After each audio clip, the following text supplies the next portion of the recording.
Mes très chers compatriotes, en ces instants critiques pour notre nation, je m'adresse à vous avec la gravité et la solennité qu'impose la situation. L'Est de notre pays, en particulier les provinces du Nord Kivu, du Sud Kivu et de l'Ituri, fait face à une aggravation sans précédent de la situation sécuritaire.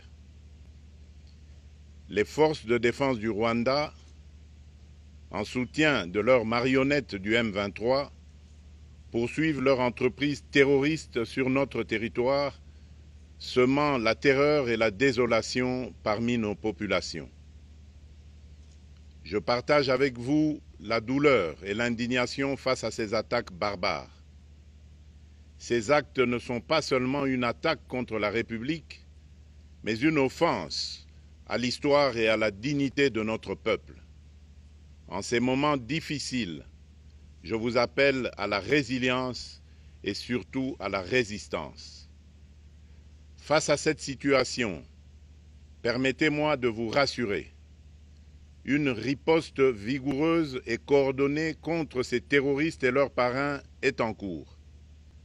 Nos vaillantes forces armées de la République démocratique du Congo, symboles de courage et de patriotisme, sont pleinement mobilisées, prêtes à défendre chaque centimètre de notre territoire. J'ai personnellement convoqué et présidé des réunions de crise avec une équipe restreinte du gouvernement, le haut commandement militaire ainsi qu'une réunion interinstitutionnelle afin d'évaluer les récents développements de la situation et de lever les options pour repousser les agresseurs et reconquérir chaque parcelle de notre territoire. À cet effet, j'ai nommé ce 28 janvier le général-major Évariste Somo Kakule au poste de gouverneur militaire du Nord Kivu pour renforcer la coordination des opérations militaires et restaurer l'autorité de l'État. Parallèlement, nous avons engagé d'importantes démarches diplomatiques, notamment au sein du Conseil de sécurité des Nations Unies, ainsi que dans le cadre du processus de paix de Luanda, auquel nous restons pleinement engagés malgré les obstacles. Nous privilégions la voie du dialogue, mais toujours avec lucidité, tout en restant fermement résolus à défendre notre territoire et notre souveraineté par tous les moyens nécessaires. Mais ce combat n'est pas seulement celui des FARDC. C'est le combat de tout un peuple, le combat de notre identité congolaise, afin de léguer aux générations futures un pays prospère et en paix. À tous nos compatriotes, dans chaque province, chaque ville, chaque territoire et chaque village, ainsi que ceux de la diaspora, sans distinction d'appartenance ethnique ou politique, unissons nos efforts. Apportons un soutien indéfectible, moral et matériel à nos vaillants soldats. Mobilisons-nous comme un seul homme pour défendre notre souveraineté et sauvegarder notre intégrité territoriale.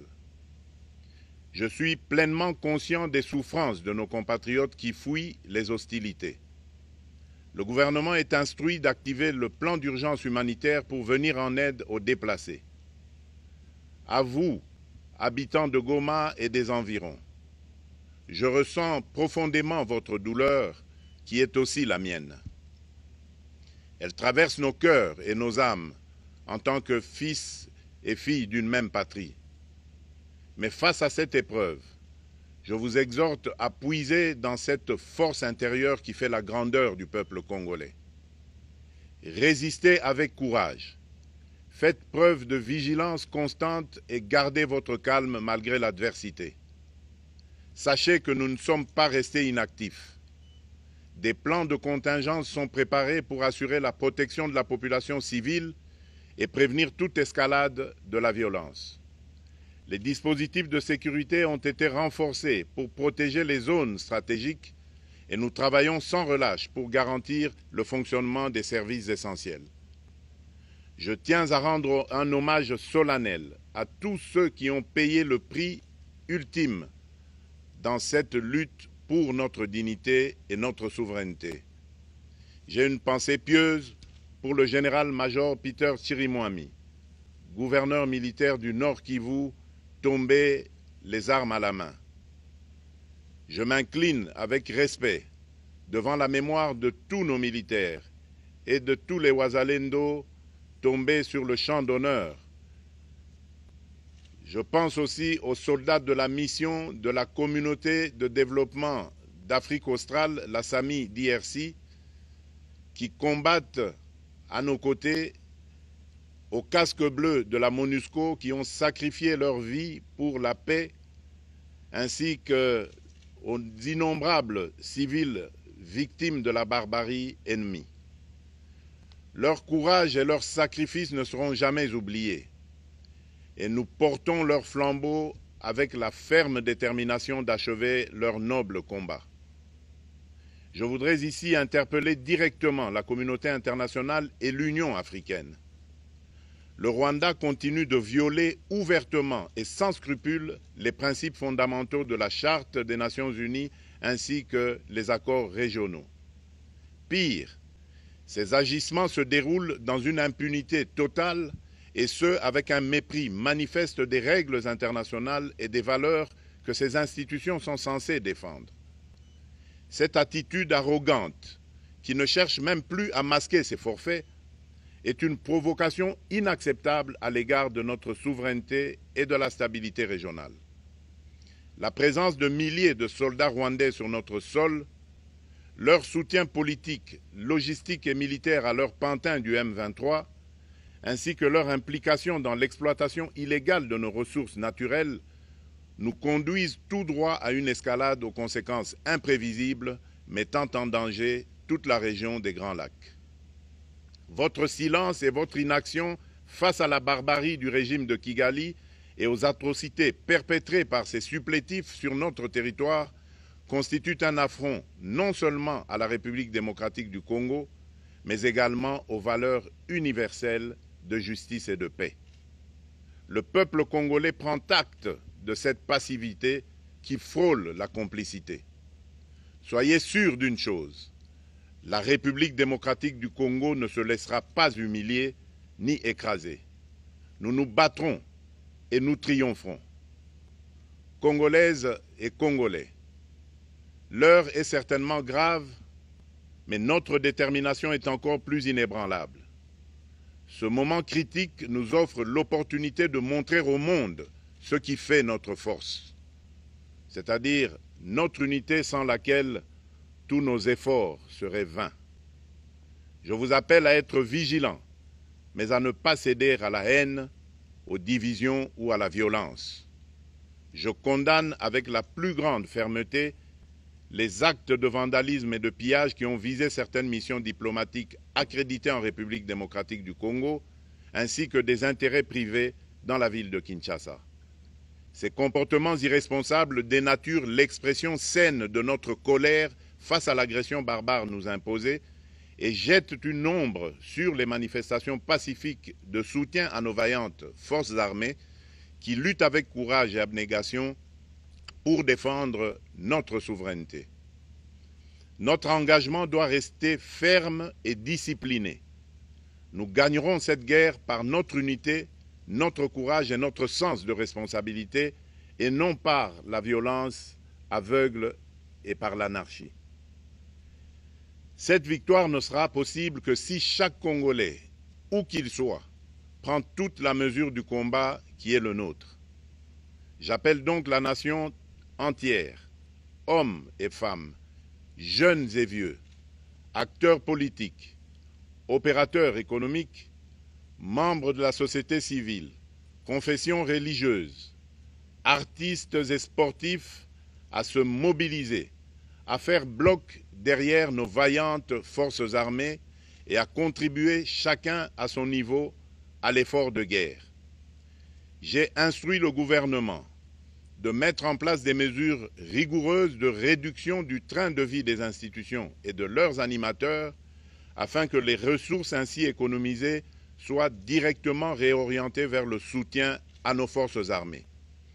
Dans cet effort national, j'en appelle également à la responsabilité du secteur privé qui est invité à contribuer activement à cette cause commune. Nos soldats se battent avec héroïsme pour la défense de notre intégrité territoriale et de notre souveraineté. Ils ont besoin de notre soutien total, qu'il soit moral, matériel ou logistique. À la jeunesse congolaise, pilier et espoir de notre nation, je vous exhorte à répondre massivement à l'appel de la patrie. Le moment est venu de vous lever, de mettre votre énergie et votre créativité au service de la nation. Nous devons renforcer nos rangs et chaque jeune Congolais prêt à défendre son pays a une place au sein de nos forces armées. Enrôlez-vous massivement dans l'armée. Vous êtes le fer de lance de notre projet et votre mobilisation est déterminante pour la victoire finale. Aux braves populations du Nord Kivu, du Sud Kivu et de l'Ituri, vous êtes le symbole de la résilience congolaise, une source d'inspiration pour toute la nation. Vous n'êtes pas seuls dans cette épreuve. La République tout entière se tient à vos côtés, unis dans l'espoir et la lutte. Ensemble, nous ferons face et surmonterons cette épreuve. À nos vaillantes forces armées et aux vaillants patriotes Wazalendo, véritables sentinelles de la souveraineté nationale, je rends un hommage appuyé et vous exprime au nom de toute la République notre reconnaissance infinie et notre fierté inébranlable. Votre bravoure, votre discipline et votre engagement sans faille inspirent et mobilisent tout un peuple déterminé à défendre son territoire. Sachez-le, la République ne vous abandonnera jamais. Votre combat est le nôtre et vos sacrifices ne seront jamais oubliés. Vous incarnez l'honneur de la nation congolaise. À tous mes compatriotes, d'ici et de la diaspora, la République démocratique du Congo ne pliera pas. La République démocratique du Congo ne reculera pas. Je ne vous abandonnerai jamais. J'en fais ici le serment. Le soleil n'a pas cessé de briller sur notre patrie. Ensemble, main dans la main, nous surmonterons cette tempête et nous ouvrirons une ère nouvelle de paix et de prospérité pour les générations futures. Que Dieu bénisse la République démocratique du Congo et son peuple. Je vous remercie.